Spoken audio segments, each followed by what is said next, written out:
Hey, I'm not great at these intense conversations, you know. You know I care about you, right? I really care about you too. Well, it's just like things have been changing. Change?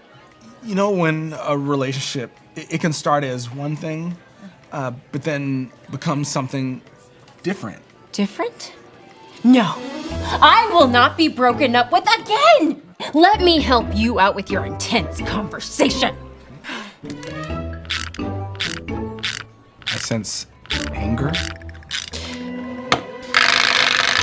I had no idea you felt that way. Listen, 5'7" is a very adequate height. Staying in your parents' basement, that's a great way to save money. I am not cheap.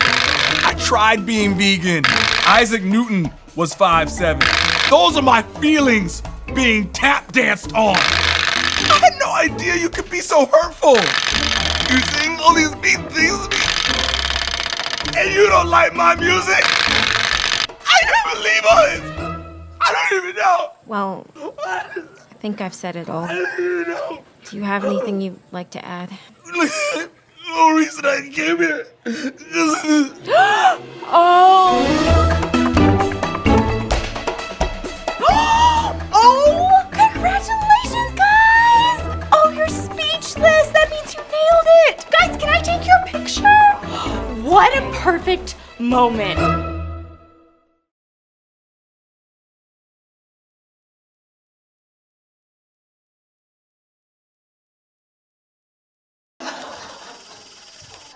Well, I absolutely love this series, and I got to tell you something. I am so thankful that churches have the money to make videos like that, and I have access to them.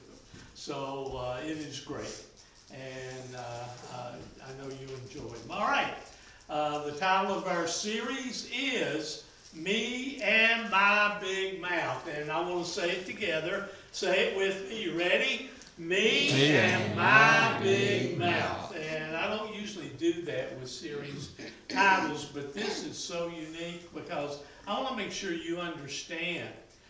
This is not about your husband's big mouth or your wife's big mouth, all right? This is not about your children's mouths. This is not about your employer's mouth. This is about me and my big mouth. And So it's all about you, Gary. Pardon? It's all about you, It's huh? all about me. Well, Glad you're not talking about us. No, I'm not talking about you. Okay, next week's about you. Okay. We'll deal with that next week. All right, so the issue that we've been trying to get our arms around is this, and we all know this, but yet from the emotional standpoint, we forget it. And that is this: words are powerful. We have had words that have been spoken to us as children. We've had words spoken over us when people that in our lives that we have seen as being important, who've looked and said, well, you're never going to amount to anything. You're just like your daddy, or you're like your mama. And so consequently, you're not ever going, and we've heard those words, and they've been spoken over us, and we've allowed ourselves to buy into them.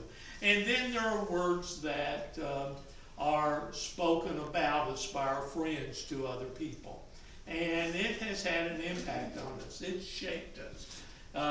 Our words have shaped our childhoods.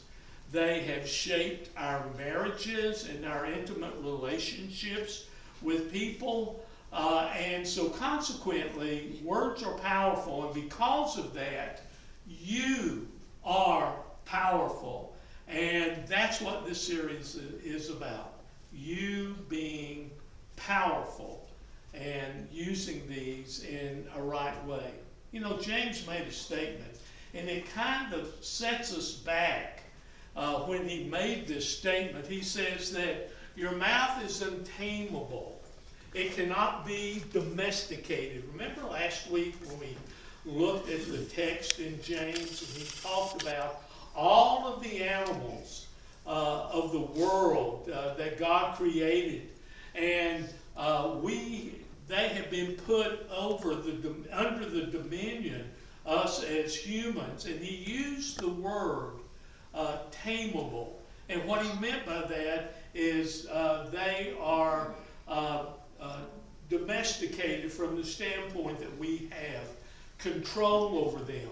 And he says this, but no human being can tame the tongue. It is a restless evil full of deadly poison. And the issue is, James is implying this never ends. That we as individuals need to understand we're going to deal with this our whole life.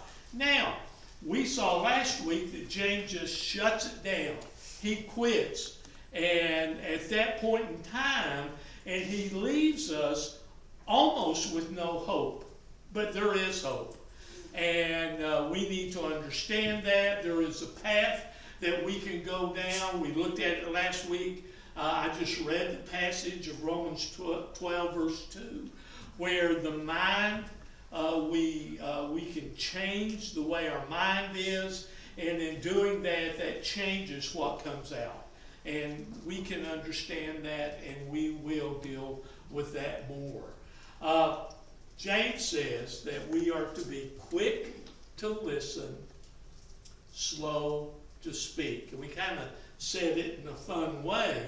And we said, quick to listen, slow to speak. Let's say it one more time together. Quick to listen, slow to speak. And if we can learn to do that when we become angry or we're in an argument, it can benefit us a great deal. We talked a little bit about that. But you need to understand, James is not the only New Testament writer that dealt with the mouth and the words that come out of our mouth. The Apostle Paul dealt with that, and I've got to tell you something. You saw my text yesterday. I've been waiting for almost 7 months. This is the third lesson in this series to get to where I can use the illustration that I sent to you. This is so great. And so you know what it is, and you will see it coming, and then I'm going to use the illustration that Paul's used, and I'm so excited about that. But one of the things that you need to understand about Paul, to understand this statement we're going to be in the book of Ephesians, is this, that Paul was chosen to be the apostle to the Gentiles, not to the Jews. Now, I believe, and I believe I can prove this, that probably Paul was going to be the next high priest after Caiaphas. That's why he ended up with the responsibility of getting rid of the way, the Jesus followers of the first century. That being said, and I don't have time to get into that to prove that, the issue is Paul was chosen to be an apostle to the Gentiles. He says, I'm talking to you Gentiles, when he wrote to the church at Rome. He said, inasmuch as I am the apostle to the Gentiles, I take pride in my ministry. So Paul realized that he was sent to a group of people. Now, the word Gentile in the original Greek simply means nation. But the context that the Greek term is used in is always in the context of anyone who's not a Jew is a Gentile. We get that. So Paul said, even though I'm a Jew, and I was a pretty good Jew, he argued, he says, I've been chosen to go to the Gentiles. He said this when he wrote to all the churches of Galatia. He says, but when God, who set me apart from my mother's womb, it was always God's purpose and direction and desire for Paul to go to the Gentiles. to reveal his Son in me so that I might preach him among the Gentiles. Big deal. In fact, at the point in Galatians, he was arguing for his apostleship because people were saying, well, you're not really an apostle. And Paul says, yes, I am, and I was chosen from my mother's womb. We're going to be in Ephesians, but I want to read you this, what he said. He said, although I am less than the least of all the Lord's people, this grace was given to me to preach to the Gentiles the boundless riches of Christ. Now, okay, Gary, why are you taking all this time to tell us that Paul was an apostle to the Gentiles? We've heard that. Well, what you need to understand, for this illustration that Paul is going to use, and I can't wait. Okay, I'm just so excited about saying it. And wait till you see the graphic I've got. You'll see it when we get there. All right, you have to understand who the Gentiles were and the context that they lived their life, in which they lived their life. And so, to do that, I needed to set out very clearly Paul's ministry was to the Gentiles. Now, Paul's writing to Gentiles, anyone who's not a Jew, who've become Jesus followers. And by the way, I'm going to throw this out for Wednesday night class, that we're starting what is called an original version series. And we're going to go back and we're going to look at these Gentiles who did not know Jehovah God. They worshiped many gods. And we're going to listen to the first thing that was said to them about who Jehovah God was. And so you're going to understand what they needed to know. Okay, he was dealing with people who had become Jesus followers, and he says this. So, I tell you this, what I'm about to say to you becomes very important as it relates to how you live your life. Now watch this. Watch the next statement. Yeah, he said, the next statement has to do with how do I follow Jesus based upon the way I was raised as a Gentile pagan. So how do I follow him? I was a Gentile. I served and I worshiped many gods, many of the Roman gods, many of the Greek gods, and of course the Romans conquered the Greeks and they changed the name of the gods and stuff like this, but it was the same mythological gods. And by the way, just like it is today, people act like, listen to this, this is very important, people act like the God they serve. All right? In the first century Gentile world, they served many gods, they worshiped many gods, and those gods were out of control. There's no kids in here, right? Okay. You guys, Jackson, you guys put your finger in your ears. These gods had sex together, and they had kids. They created human beings to serve them. There was no morality in those gods. And guys, they acted that way. People act like the God they serve, even today. And if they don't serve a God, even our society today, this is a big issue. They do what they want to do. See, they were Gentile pagans. How did these followers, Jesus followers, live, who lived in a pagan culture and believed in many gods? How did they live? Their worldview, their beliefs were reflected in their behavior. There was no morality in the pagan gods. None. There was no right and wrong. You did what you wanted to. And you're going to see that Paul talks about it. Greek and Roman gods were about themselves. or whatever emotionally they wanted, they did. Now again, this is mythological gods. They didn't exist, but they believed they exist. And the culture that they came out of was this. Okay, he says, so I tell you this, now watch, and insist on it in the Lord. I insist. Paul's using his authority. Come on, Paul, why would you have to make that statement? Because the people, the Jesus followers at Ephesus were in a transition out of their culture. That's what we do. We go from milk of the word to meat of the word, don't we? And we change our lives. It's amazing. He says that you must no longer live as the Gentiles do. Now remember, the pagan gods they served, there was no morality. None. You did what you wanted to. If it broke the law, yeah, you'd be punished by the Romans. But the issue is you did what you wanted to do. And he says, you're not supposed to live like that any longer. Paul's saying the world that you came from, this is important, is very different from the world I'm introducing you to as a Jesus follower.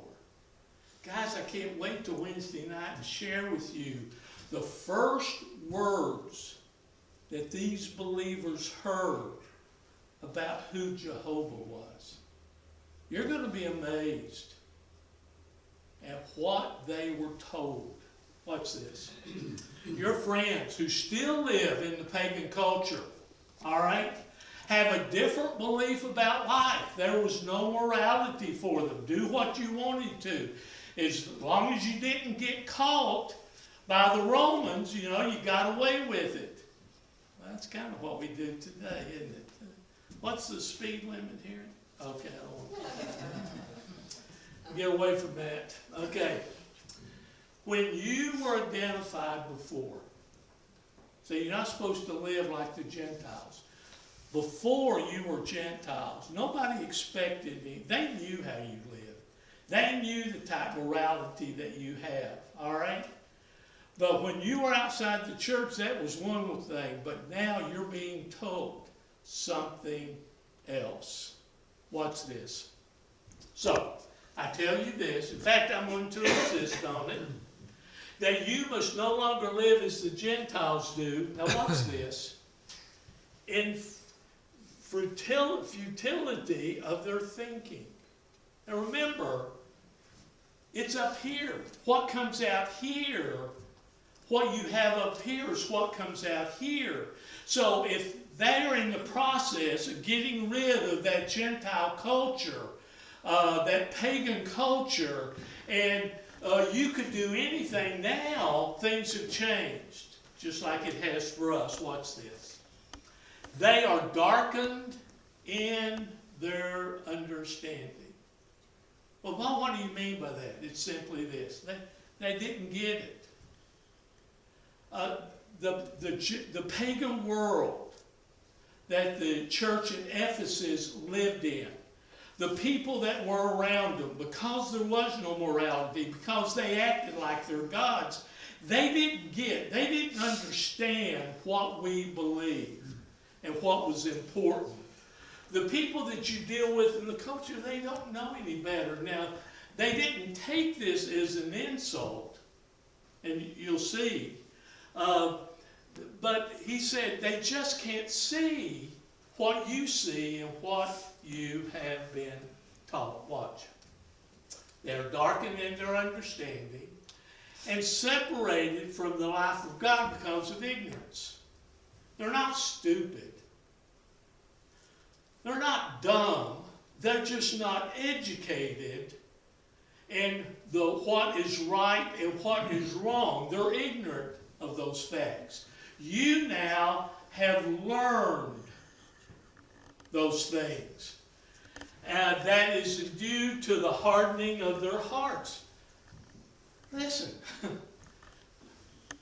if I hadn't train wrecked my life a bunch of times, I really like the things I did when I was in sin. Okay, is that being too honest? Yeah. I mean, there were moments, there were a lot of fun, but the consequences that came is, and we don't want to give it up. We like those feelings. We like the highs. And so it hardened our heart. They believed in all these gods. Having lost all sensitivity. Okay, Paul, you need to help us understand what you mean by that. Watch. This word is only used one time in the whole New Testament. All right? They became callous. Watch. They lost the capacity to feel shame or embarrassment. And they became callous because they enjoyed the emotions of the sin. And so consequently, they liked it so much, their whole life was structured around, how can I keep giving those feelings? How can I keep giving those highs? How can I keep those emotional attachments to these things that I want? And because of that, they lost the ability to feel shame. Because the mythological God says anything goes. And they lived their life that way. Watch. There was no religious morality associated with paganism. Go back and check it out. Go back and read the mythological gods. Look at what they did. They did whatever they wanted to do. No moral issue at all. That, however, is not the way of life you have learned. When you heard about Christ, all of a sudden there is a moral standard that we have. All right?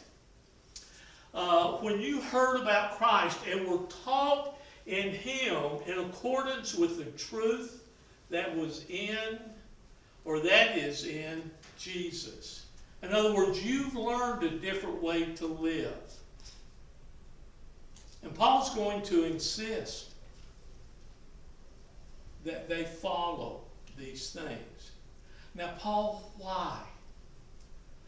Why did you go into all this detail? Why did you give Gary all these words to say? He needs to get to the illustration. He needs to be able to help me understand about words and how powerful they are and how I can get some control around it. Watch what happens next. He said, you don't have the rules. They don't have the rules that you've decided to live by. And the early church was advocating what most of us assume today. We assume these things. These things that I'm going to tell you about were not part of the mythological gods that they served in the first century. See, you assume people have individual rights. That's not the way it was in the Gentile world. Again, as I said earlier, us as human beings were created by the mythological gods. This is the story, so that they could have something to play with. We see our Lord taught, Paul taught, the New Testament taught, the church teaches people have individual rights. In the United States, our Constitution was written around that. You assume everyone has individual dignity. It wasn't that way in the first century. See, you assume that women should be treated with the same respect that a man is treated. It wasn't that way. Women had no rights.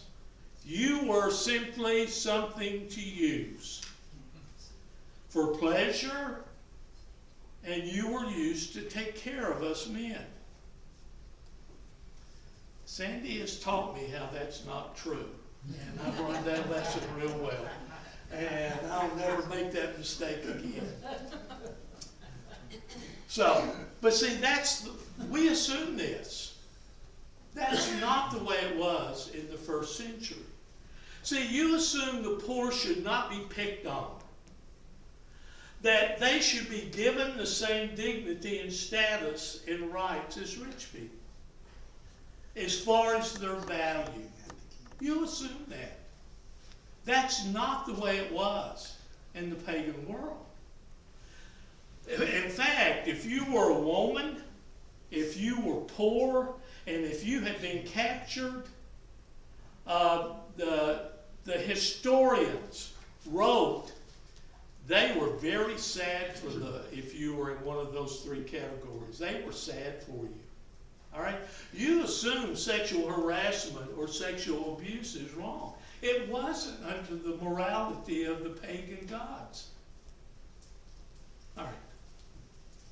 You were taught, with regard to the former way of life, to put off your old self.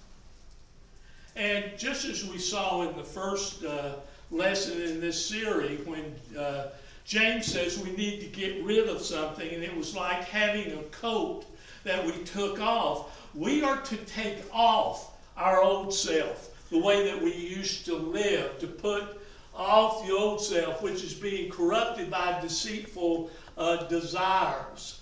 And you need to get and understand what a deceitful desire was. Come on, Gary, get through this. I need to see you use the illustration. I need to hear what you're going to say about that.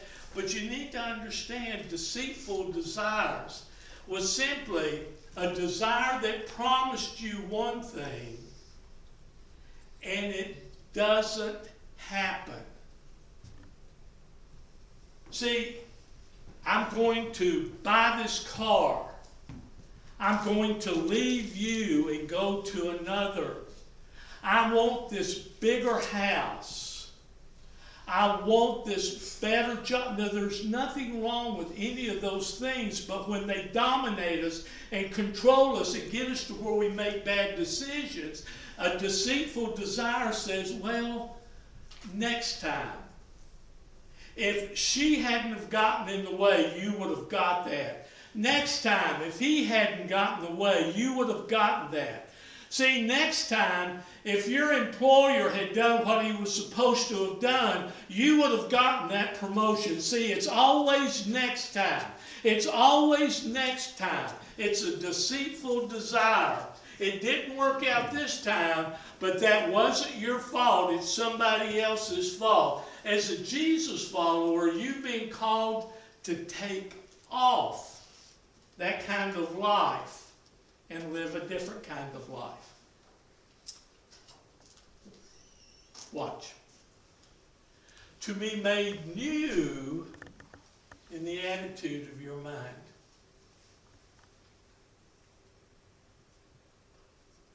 To put on the new self. Created to be like God in true righteousness and holiness. Okay. New attitude of mind. Put on the new self like God. I need some more information about that. What Paul is going to say next to explain this to us happens in real time. Watch. Do not. We got a do not coming up. All right, you ready? It's a do not. We're not supposed to do this. Do not let any unwholesome talk come out of your mouth. Now, put off the old self. Put on the new self. Change the attitude of mind. Be like God. The first thing he mentions is unwholesome talk. He didn't talk about sex. He didn't talk about lying or telling the truth. He talked about unwholesome talk. Well, the Greek term unwholesome is only used 8 times in the New Testament, and it deals with something that is rotten and worthless. Okay, I'm getting ready to use it. I can't wait. 7 months I've been waiting. This is the third. I wanted to do it in the first one, all right, but it wasn't appropriate, okay? The word that's used for unwholesome, and see, we don't get this because we get the word unwholesome, and we've defined it in our term, that which is harmful, corrupting, is unwholesome, and we think of it from that way. But the way it was used to describe the smell of spoiled and rotten fish. Jesus' followers do not let any distasteful words. Now wait a minute. Take off the old self. Put on, change the attitude of your mind, put on the new self, do it in the same way, righteousness of God. And the first thing he mentions is our words. As Jesus' followers, do not let any distasteful words, unwholesome, and we're talking about the smell of spoiled and rotting fish, come out of your mouth. In other words, don't have fish mouth. Now, guys, I've waited a long time to get there. This is all I get? Oh, I laughed. Okay, well, thank you. This may help. Okay? Do not let the words come out of your mouth be like this. Guys, this is how they would have understood it. Unwholesome talk. See, we talk about it, harmful words that come out, words that are corrupt or anything. He's talking about it in an entirely different manner. In real time, you put off the old self, you put on the new attitude, the righteousness of God, and he says, don't be this. In other words, you have a bad case of fish mouth. Don't ever let it be said of you that you've got a bad case of fish mouth. Okay, you're supposed to laugh at that. Okay, it would have been better if I hadn't had to ask for it. I've just got to be honest, okay?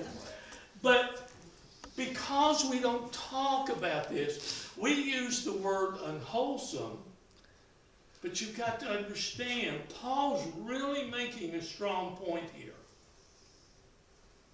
If we're going to put off the old self, living in a pagan world, and they're going to see God, we need to have a new attitude. We need to put on the new self and do the way God has and not do this.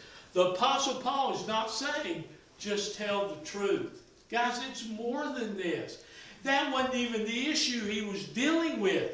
The reason in the pagan world they didn't, because there was no morality. We have morality. We have chosen to believe and follow the rules of our Lord and our Savior.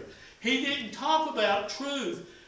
In real time, he says, well, when you're living life and dealing with people, don't have fish mouth. All right? I want you to guard your mouth so that nothing distasteful comes out of it. Watch this. Do not let any unwholesome talk, fish mouth, come out of your mouths. The mouth is like a gate, and you're a gatekeeper.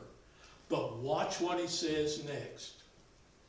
Guys, we don't get that. We don't make the connections in this stuff. And it becomes very, very important. In other words, he says, don't let them out. Don't let fish mouth words come out. Just don't let them out. You're a gatekeeper. Keep them on the inside. But there is something that you're supposed to do. Watch this. We don't make the connection. But only. Okay, but only what? Watch this. But only the things that come out of your mouth but only what is helpful for building others up. Watch this. And according to their needs. Wait a minute, I'm supposed to take off the old self, supposed to have a new attitude of mind, put on the new self, do it like God. And you didn't tell me about truth. What you told me about is the word. The reason Paul's saying this is in the Gentile pagan world, man, all kinds of stuff come out.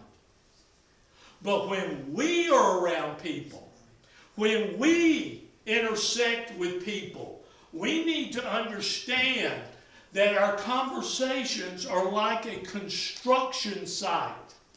And our words are like building material to build people up.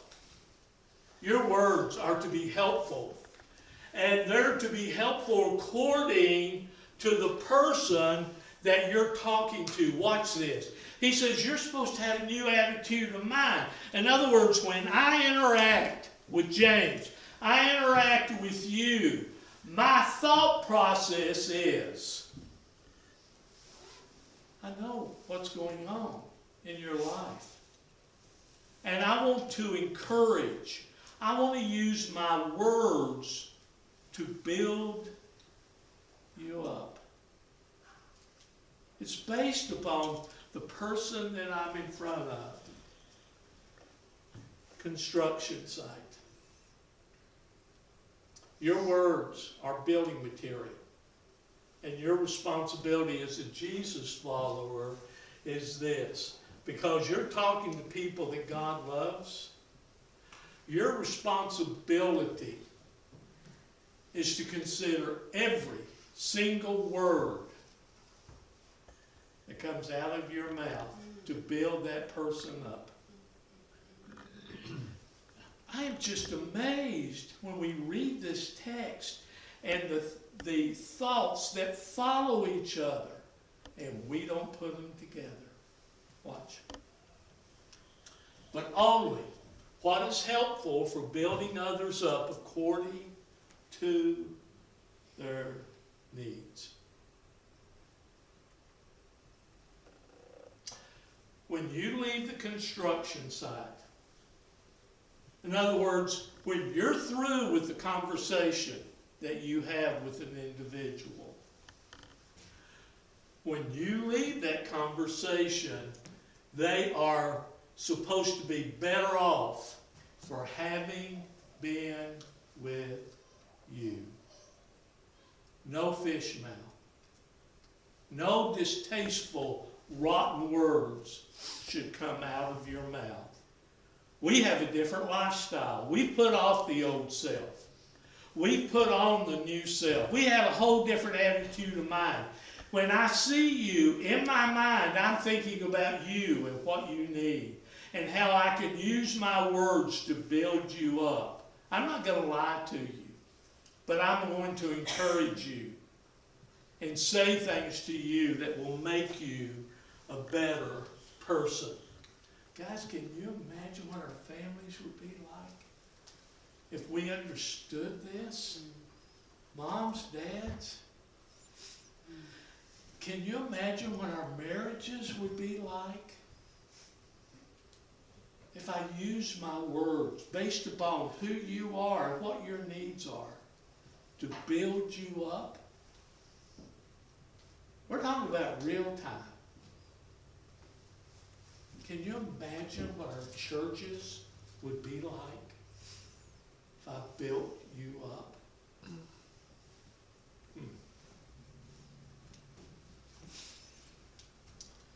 They're going to be better for it because they were in a conversation with you. We don't ever think about that because we get unwholesome talk. And we've used the Latin English definition. But when you look into the Greek term, it's a distasteful, rotten smell that comes out of your mouth in that conversation. That's not what we're to be about. We do it according to their needs. James says, quick to listen, slow to speak. See, if I understand what Paul said, James' words become very important. Because it's not about me, it's about you. And who you are. And what your needs are. And if you're thinking that as it relates to me, it's not, this conversation's not about you, it's about what Gary's needs are when you talk to me. Wow. We're not going to lie to each other. But we're going to use words that encourage and build each other up. I have to be quick to listen. I have to pay attention to that, slow to speak. Not this. You can't imagine what the past 7 months has been like. Trying to get here to show you that. You can find anything on Google, I gotta tell you something. But this illustration to me is so powerful. He goes on and he says this, that conversation that you have, may benefit those who listen. That's what we're about. No wonder Paul said, I insist on it. I insist that you listen to what I'm saying because this is important. And you need to understand. You don't live that old life anymore. You gave it up. You now have lived and serve a God that has moral standards. Not like the gods that you served before. Isn't it interesting? Have you ever thought about the fact that people, even today, we've always done this, we act like the God we serve, or we believe that God is. They have no moral standard. We have one. Those that don't believe in God, they'll do anything. But our conversations, this is the thing that Paul went to. Our conversations benefit those who listen. Maybe you would like for me to pray with you. Maybe you'd like for one of our elders or their wives to pray with you. That you need help, you need to be encouraged. And we'll pray with you. Maybe you want to call us and do that. Whatever the issue is, you need to understand we're here to serve you because it becomes very important to understand the commitment that we've made when we decided to become a Jesus follower. Our Lord makes a way, and we're going to sing about that. So if you'll stand.